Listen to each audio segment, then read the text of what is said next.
Hello. Now we will look at some strings. Let's say we generate a new string. You can generate strings with double quotes, for example, but also with single quotes, and also with triple quotes actually.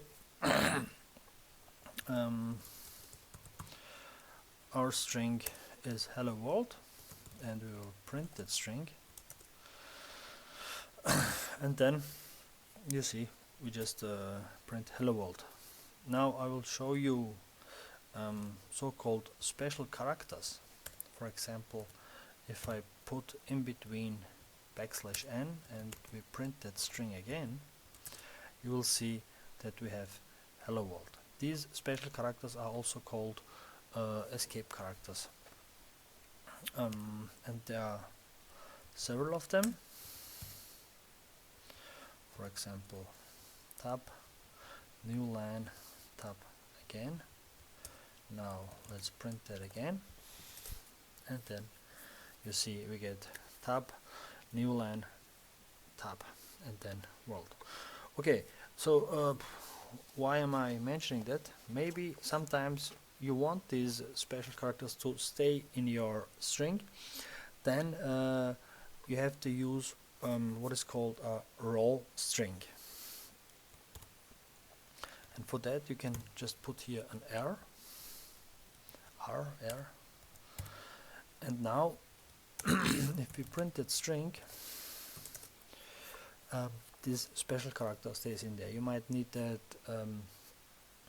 for some other application where you need those special characters. Yes, especially maybe regular expressions or something like that. Good. A very important function is a so-called len function, which gives you the length of the string. Because string is something like an array, and we can call it with indices. It starts from 0 and goes till 12, and that's the whole string. Okay. What I just did here is actually called slicing. I could also say, okay, I want only from 0 to 12, but I want only every second character. Yeah.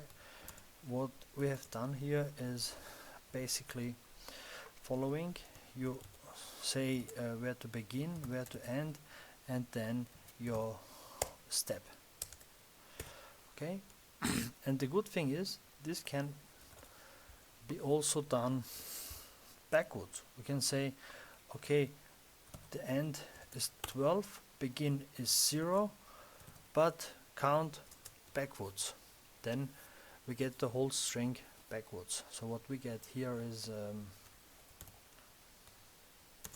what we have to write is not begin, it's from end to begin, and then a negative step. That's called slicing. Alright, I think that's just a small intro for strings in Python 3. Thanks for watching, and yeah, try it out, catch.